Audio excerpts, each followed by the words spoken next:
다 함께 사도신경 하심으로 부활주일 새벽기도회를 하나님 앞에 올리겠습니다. 나는 전능하신 아버지 하나님 천지의 창조주를 믿습니다. 나는 그의 유일하신 아들 우리 주 예수 그리스도를 믿습니다. 그는 성령으로 잉태되어 동정녀 마리아에게서 나시고 본디오 빌라도에게 고난을 받아 십자가에 못 박혀 죽으시고 장사된 지 사흘 만에 죽은 자 가운데서 다시 살아나셨으며 하늘에 오르시어 전능하신 아버지 하나님 우편에 앉아 계시다가 거기로부터 살아있는 자와 죽은 자를 심판하러 오십니다. 나는 성령을 믿으며 거룩한 공교회와 성도의 교제와 죄를 용서받는 것과 몸의 부활과 영생을 믿습니다. 아멘. 다 함께 161장 찬송하시겠습니다.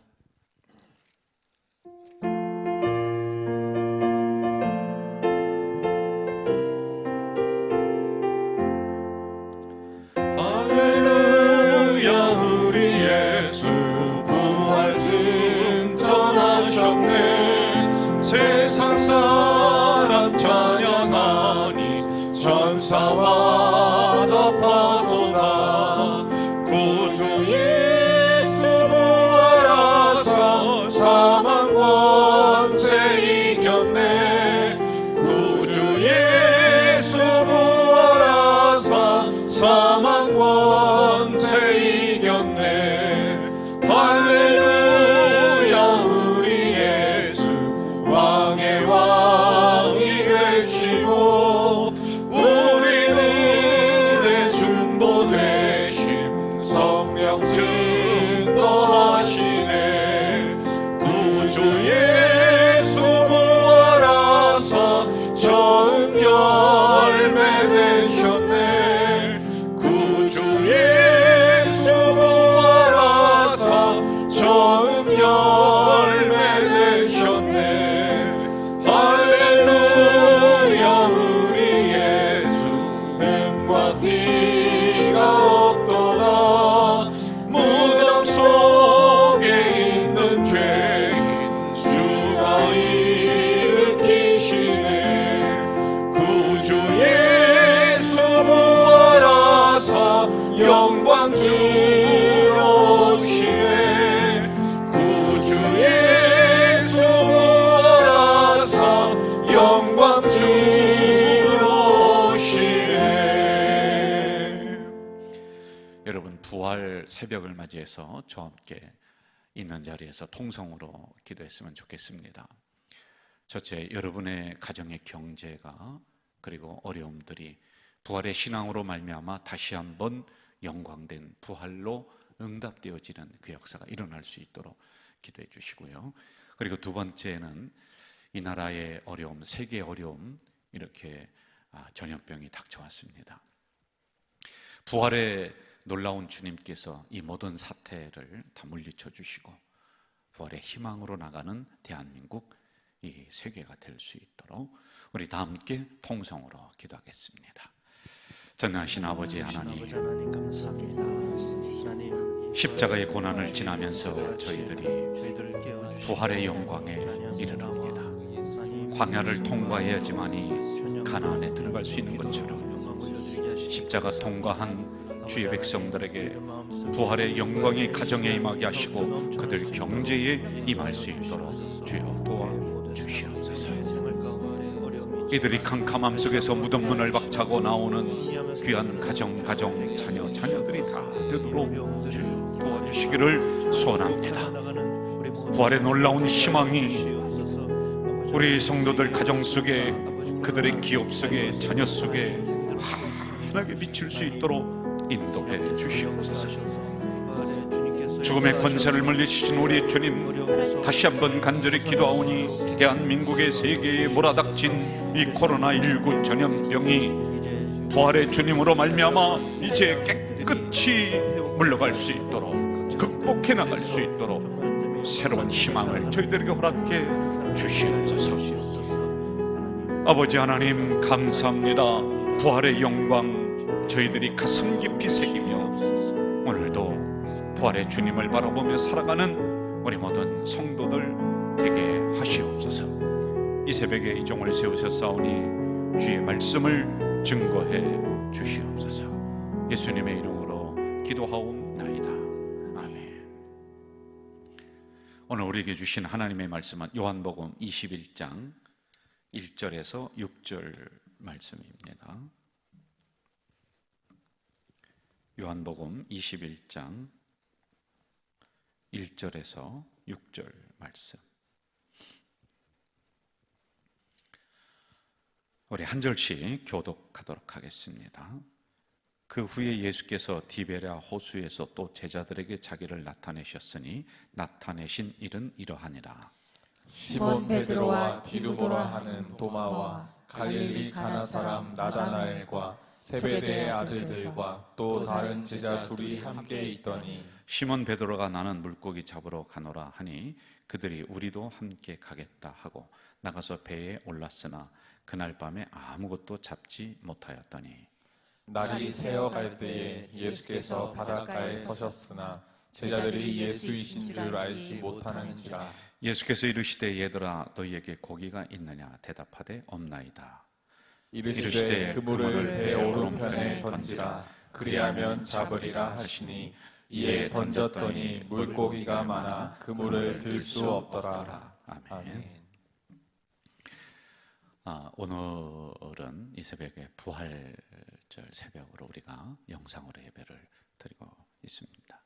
평상시 같으면은 반가운 마음으로 새벽에 나와서 같이 교제도 하고 인사도 하고 그렇게 하겠습니다만은 상황이 상황이니만큼 이렇게 영상으로 우리가 부활절 예배를 드려도 이 부활의 놀라운 능력은 우리 성도들 가정가정에 다 임할 줄로 믿습니다. 양화진이라고 하는 곳을 여러분들 가보셨습니까? 저도 한 몇 번 정도 이렇게 가본 기억이 있는데요. 그 양화진에 가면은 선교사들의 그 묘비가 이렇게 있습니다. 한번 시간 되시면 가서 보시면 큰 은혜가 됩니다. 멀지 않습니다. 그런데 그 묘비를 이렇게 다니다 보면은 참 가슴 아픈 사연들이 그 안에 많이 있어요. 한국 초기 선교사들의 이야기라고 하는 그 책에서 그 묘비에 대한 이야기를 해주고 있습니다. 그 선교사들이 한국으로 왔는데 어린 자녀들과 함께 왔는데 이 풍토병으로 인해서 그 어린 자녀들이 일찍 죽습니다. 그리고 본인들도 또는 아내도 일찍 죽는 경우가 종종 있었습니다. 그들의 마음을 다음과 같이 기록을 하고 있는데 어린 자녀를 잃어버렸던 선교사들 이렇게 이야기합니다. 모든 것을 잃었다. 나는 어둠에 처해 있다. 나는 하나님 앞에 실망했다. 나는 캄캄하다. 오늘 우리가 읽은 본문은 구체적으로 그 정도의 단어는 나와 있지 않지만은 이런 마음을 대변해주고 있는 본문입니다. 화려함을 꿈꾸며 사실은 주님을 따랐습니다. 오병이의 기적을 보면서 이 제자들은 저분만 잘 따라다니면은 굶지는 않겠다. 그 민족의 해방도 올 수가 있겠다. 이러한 생각으로 자기에게 있는 것 버려두고 그리고 주님을 따라 나갔던 이런 제자들이었습니다. 그런데 이러한 생각이 한순간에 다 깨져버리는 사건이 이제 십자가란 말이에요. 우리가 지난 한 주간 동안 고난주간을 쭉 지나면서 묵상을 했듯이 민족의 해방도 된 것도 아니고 그렇다고 팔자 한번 고치자 하는데 그것도 아니고 하여간 십자가에 죽습니다.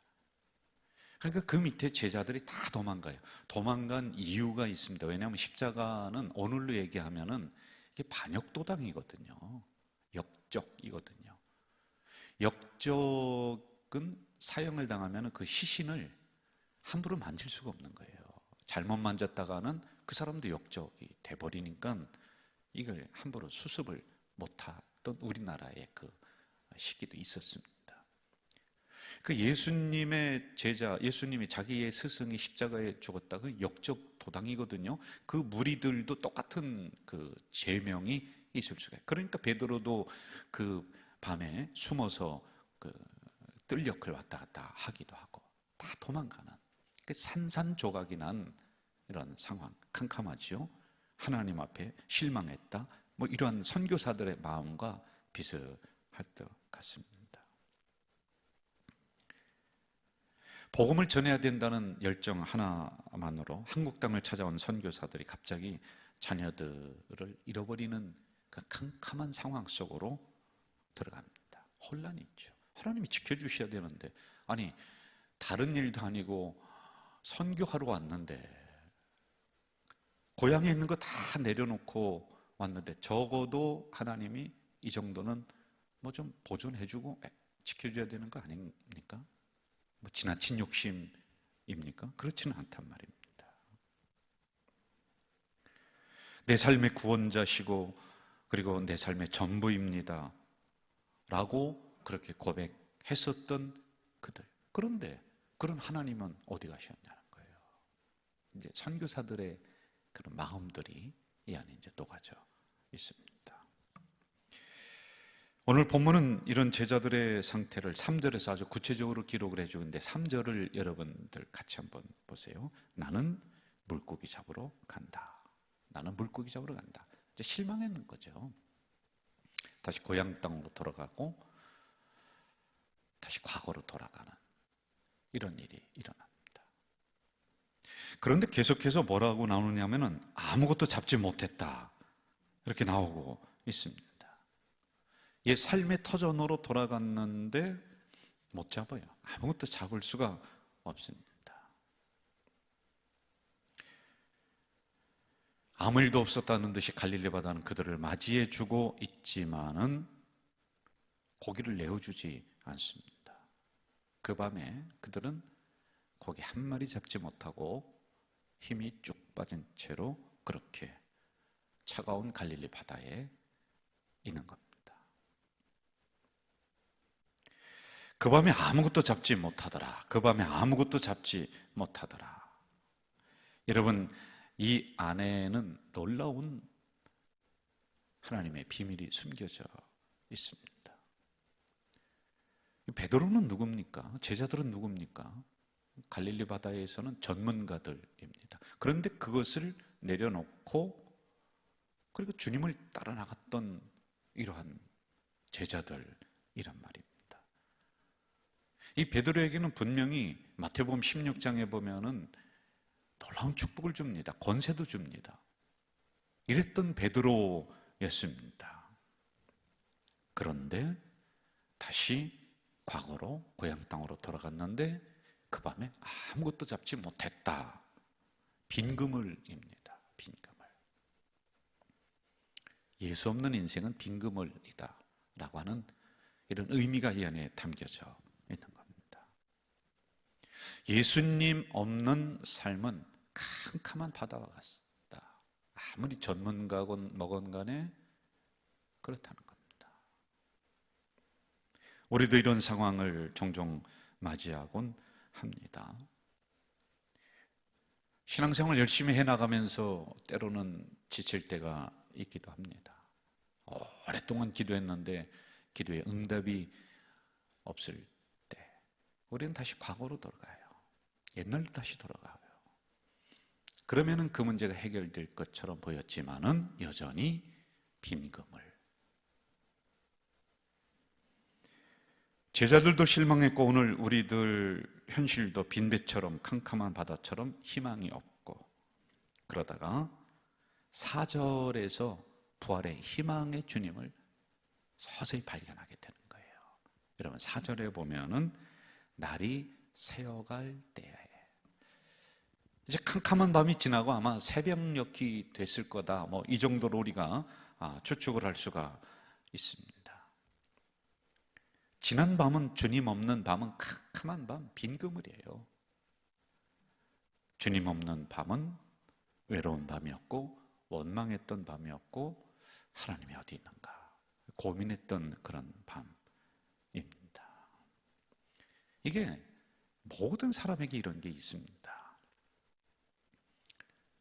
우리가 구원받아서 예수님 믿는다고 날마다 부활의 영광으로 붕붕 떠다닐 수가 있겠습니까? 말은 안 해서 그렇지 어느 때는 골고다의 십자가를 다시 갔다가 무덤 속으로 들어갔다가 또 부활의 영광, 이런 게 수도 없이 우리는 오가면서 신앙생활을 하는 거예요. 그래서 여러분들의 지금 영상으로 이 부활 새벽에 예배드리고 있는 여러분들의 인생을 농축해 보면은 이가 똑같습니다. 우리는 과거로 돌아갑니다. 그런데 여전히 그 안에서도 빈그물이에요. 주님 없는 밤은 그런 밤이다, 캄캄한 밤이다 라고 하는 거죠. 얘들아 뭘 좀 잡았느냐? 예수님이 물으시죠. 없습니다. 그런데 그물을 배 오른편에 던지라. 그랬더니 물고기가 많이 잡혔다 라고 하는 겁니다. 그런데 이 성경 구절을 제가 6절까지 뿐이 안 읽었지만 쭉 읽어보면은 계속해서 어떤 분을 거기에 등장을 시키며 깨닫게 만듭니다. 누구지? 그러다 아하, 부활의 주님이시구나. 주님이 부활하셔서 정말 말씀대로 다시 살아나셔서 실망하고 앉아있는 빈 그물과 같은 인생인 갈릴리 바다로 다시 돌아간 우리들에게 다가오셨구나. 이 부활의 주님을 향해 이 성경 구절은 한 곳으로 집중을 하고 있다는 것입니다. 뭘 좀 잡았느냐? 아무것도 없어요. 땀만 흘리는 인생이라니까요. 힘들었습니다. 여러분, 우리는 이런 고백을 해야 돼요. 부활의 주님이 없는 인생은 빈배야. 캄캄한 밤이야. 그러나 부활의 주님이 다시 나에게 다가오시고 내가 부활의 주님과 함께 동행했을 때는 나에게는 풍성한 배가 고기로 가득 찼듯이 그런 인생이야. 그리고 날이 새어가는 거예요. 캄캄한 인생이 아니다라고 하는 것이죠. 자, 그런데 9절, 13절 중심 부분만 제가 읽어보면은 육지에 올라오니 숯불이 있는데 그 위에 생선이 놓였고 떡도 있더라. 13절 보면 떡을 가져다가 그들에게 주시고 생선도 그와 같이 하시더라. 이렇게 나오고 있습니다. 다시 고향으로 실망해서 내려갔어요. 그리고 그 밤에 옷이 젖도록 힘이 다 빠지도록 그렇게 고기를 잡으려고 노력을 했습니다. 그런데 하나도 잡지 못했습니다. 그런데 그들에게 불의 주님은 명령하셔서 다시 배에 고기가 가득하도록 만들어 주신 것은 물론이거니와 그 밤새도록 노력해서 옷이 다 흠뻑 젖은 그들을 향해서 모닥불을 피워놓으시고 먹을 걸 준비하시고 그리고 그들을 다시 부르시는 장면이 여기에 나오고 있습니다. 마치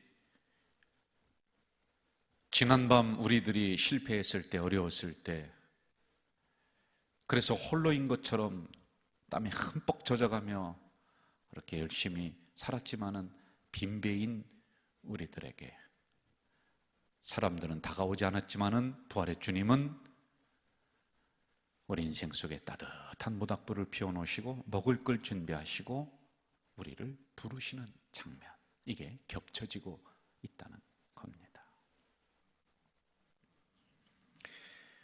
주님은 책망하지 않으셨습니다. 그 제자들, 야 너희들 어떻게 그럴 수가 있느냐?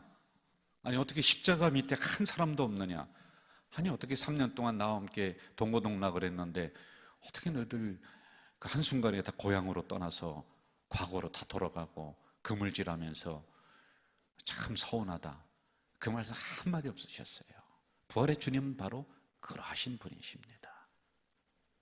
우리를 책망하지 아니하시고 우리의 과거를 묻지 아니하시고 우리에게 따뜻한 모닥불 피우시고 배고픈 인생에게 넉넉하게 먹을 것도 주시면서 품 안아주시는 부활의 주님이십니다. 우리가 한 가지만 기억을 하고 좀 이 시간에 마치면 좋을 것 같아요. 여러분, 이 부활의 주님은 그 새벽에 짠 하고 나타나셨을까요? 저는 이 성경을 묵상을 하면서 그게 아니다라고 하는 것을 제가 깨닫고는 참 큰 은혜 받았습니다. 사실은 이 제자들이 그 캄캄한 밤에 그물질하면서 과거로 돌아가고 그러면서 땀만 흘리고 있었을 그때에 우리 주님은 갈릴리 해변에서 그걸 바라보시면서 그때도 기다리고 계셨던 주님이시다. 어디 다른 데 가 계셨던 분이 아닙니다. 여전히 그 제자들과 함께 있으셨고, 그리고 새벽녘에 다가오는 그 제자들을 따뜻하게 맞이해 주셨던 분이다 라고 하는 것이죠. 똑같습니다. 우리 부활의 주님은 실망하고 좌절하면서 여러분이 다시 인생의 바다에 들어가서 내 힘껏 노력해서 내가 한번 성공해 보겠다, 그런데 빈배란 말이에요. 근데 그때 주님이 외면하고 그때 주님이 어디 멀리 떠나신 것이 아니라 여전히 그때도 우리 주님은 여러분들을 바라보고 있다는 것입니다. 저는 이런 부활의 주님의 놀라운 사랑, 은혜가 우리 가족 공동체 속에 있기를 주 이름으로 축원합니다. 여러분의 캄캄한 인생 속에 우리 부활의 주님이 들어가셔서 모닥불 피우시고 따뜻하게 해주시고 먹을 것 넉넉히 마련해 주시고 그래하면서 맞아주시는 이런 은혜가 넘치기를 주 이름으로 축원합니다.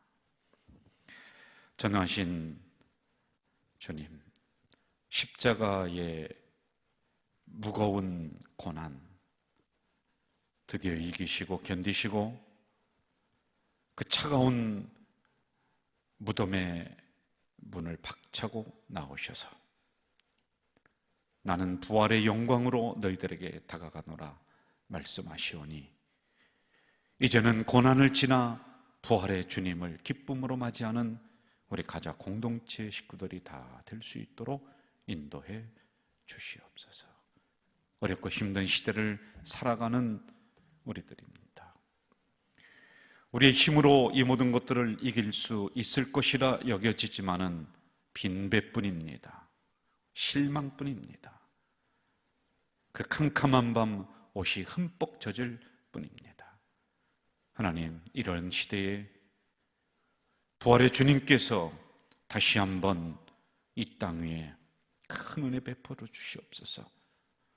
모닥불 피우시고 배고픈 인생에게 먹을 것 넉넉히 주시면서, 얘들아, 너희들이 나 없는 그 밤은 빈배다, 빈 그물이다, 이 말씀 깊이 마음속에 새기며 부활의 주님과 함께 동행하며 승리해 나가는 우리 공동체 식구들이 다 될 수 있도록 인도해 주시옵소서.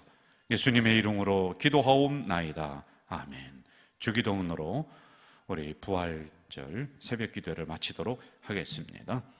하늘에 계신 우리 아버지, 아버지의 이름을 거룩하게 하시며 아버지의 나라가 오게 하시며 아버지의 뜻이 하늘에서와 같이 땅에서도 이루어지게 하소서. 오늘 우리에게 일용할 양식을 주시고 우리가 우리에게 잘못한 사람을 용서하여 준 것 같이 우리 죄를 용서하여 주시고 우리를 시험에 빠지지 않게 하시고 악에서 구하소서. 나라와 권능과 영광이 영원히 아버지의 것입니다. 아멘.